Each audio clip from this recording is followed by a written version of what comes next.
Dr. Manju, it's great to have you with us here today. Thank you for your time. No, so one of the questions I wanted to start this discussion with was around NEP 2020. I think you've been right behind shaping that, and it has major impact on the higher education side. So would love to understand from you on what are some of the nuances or themes you're pursuing, and what challenges and what opportunities do you see in that space? Yes, I think we have begun this session with a very apt topic, that the national education policy. We all know that this was ushered in 2020, 2 years ago. And even while the whole world was grappling with COVID, the government of India decided to usher in this major reform, the national education policy. And our main objective was to revamp and to redo the whole education system in all aspects, including governance and regulation. So all the aspirations of the 21st century are built into this very progressive policy, and it is directed to the students. It says that the students should be well-rounded, sound individuals. The education provided to them should instill critical analysis, empathy, resilience, courage, and global know-how. They should be taught to be global citizens. They should acquire the right competencies. Then the teachers should be equipped to develop the right capacities to impart this kind of teaching and learning which is apt for the 21st century. The institution should also build up their capacities, and there would be greater freedom and autonomy with less regulation. So that is the spirit of the national education policy, on access, on equity, on affordability, as well as on accountability. Now, ever since the policy has been launched, a number of measures have been taken by the government and by the University Grants Commission. One of the major aspects of the policy was to introduce multidisciplinarity and holistic education. Now, this multidisciplinarity could be at the level of the courses, at the level of the programs. While pursuing one program, maybe in arts or science, you could have multidisciplinarity in the courses or the subjects that you are expected to take. Then there can be multidisciplinarity at the level of the institutions. We must increase the number of departments so that the hard silos between arts and science, science and engineering, and other medical and other professional fields should be broken. And then multidisciplinarity within or between the institutions. We have released guidelines to bring in the concept of cluster colleges, to single stream institutions coming together to form multidisciplinary, or departments being opened so that multidisciplinarity is introduced. So multidisciplinarity along with holistic education. Another important feature of the policy was to introduce flexibility in education. And for this, a very major initiative called the Academic Bank of Credit. An institution can register into the Academic Bank of Credit and deposit the credits of its students. So the students can take out the credits when they want, use it at their will, and when they fulfill the criteria for a course or for a program, they can get the right certificate or a degree or diploma. So they can learn at their own pace. And this will also bring about multidisciplinarity, and sometimes even credits from different institutions can be earned by a student, and they can be put together for him to earn the degree. Then there are other areas, while we are hoping to be, global citizens and moving towards global perspective and, internationalization, but at the same time, the policy also does insist that we should have a deep-rooted pride in being Indian. Our traditional values and knowledge should also remain. Then there is a lot of focus on the research aspect. The National Research Foundation, which is likely to be coming up very shortly as the national education policy talks about it, will be a major opportunity for research opportunities and funding, not only for science or engineering, but even for the social sciences and humanities. So these are the few major aspects of national education policy. Of course, it also talks about the reforms in the governance system, like a grant of more autonomy to the institutions. We already have a system of accreditation in our country, and through this policy, it calls for, granting autonomy to the well-performing institutions. The UGC has a regulation on graded autonomy to universities, in which the well-performing institutions are given all the freedom to design their own courses, offer newer programs, then admit foreign students, enroll foreign faculty, enter into collaboration with foreign universities. So that kind of a freedom and autonomy does exist in the system, and it will increase by every day. No, thank you. I think under your leadership and what we've witnessed is also this push of education towards being more flexible, also, by the way, tailoring it to needs of individuals, also, by the way, aligning closely with industry, and focus on skilling as well to make people, make students and other individuals industry ready. So do you want to also touch upon a little on, what role is your organization and you playing on the skilling side, and how do you see that evolve? Yes, skilling has been very widely discussed in the national education policy. And one of the foremost point it wants to bring in front is that we must reduce the social hierarchy on where the vocational education and the skill education lies.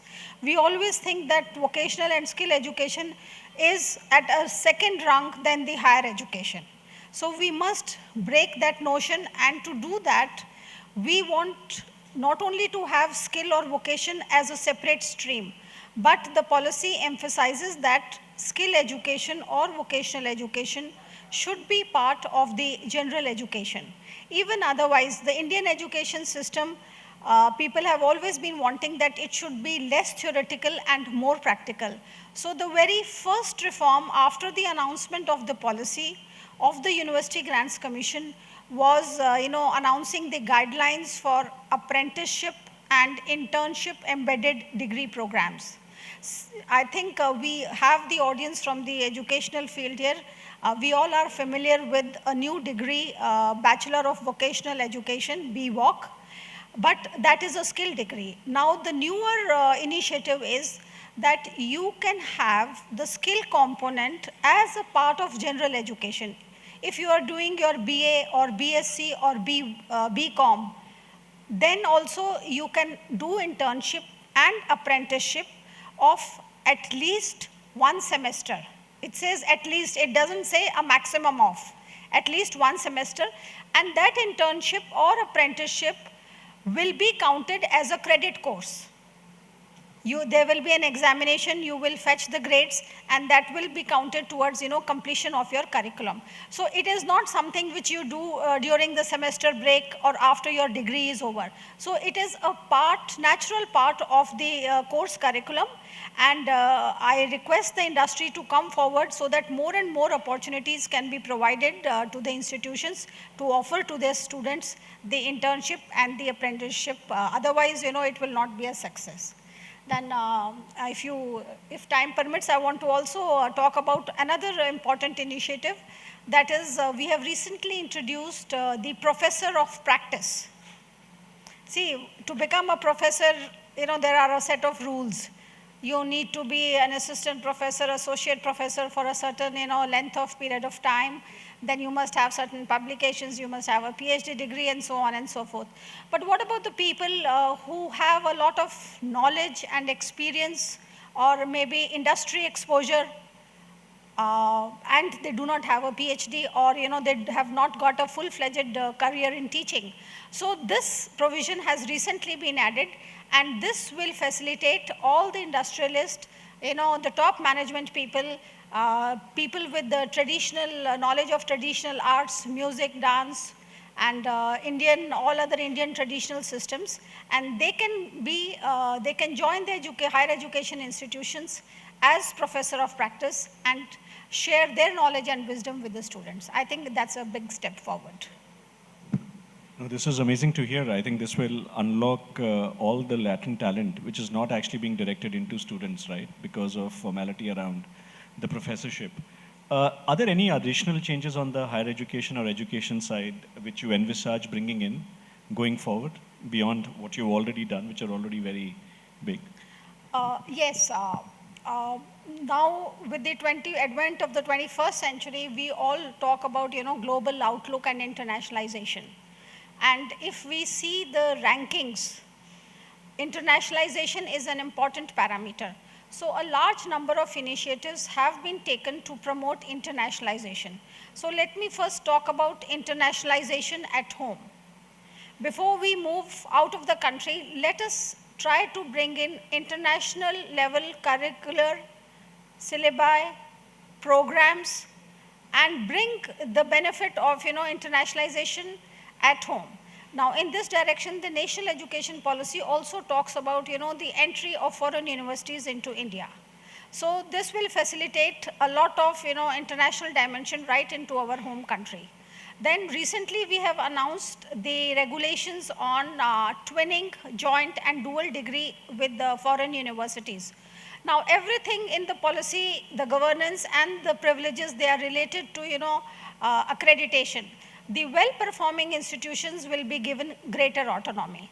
So the institutions which are NAC A grade or which figure in the top national institutional ranking framework in the range of 100 will be allowed to enter into twinning, joint or dual degree with the foreign universities.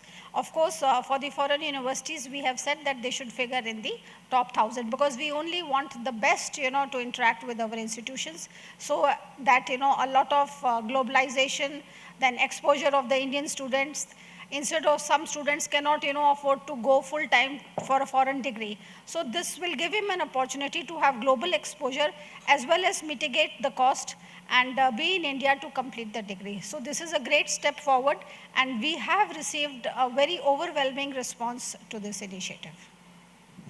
No, thank you. That's great to hear. And maybe the last question from my side, which is around the role of technology in education as you see it going forward.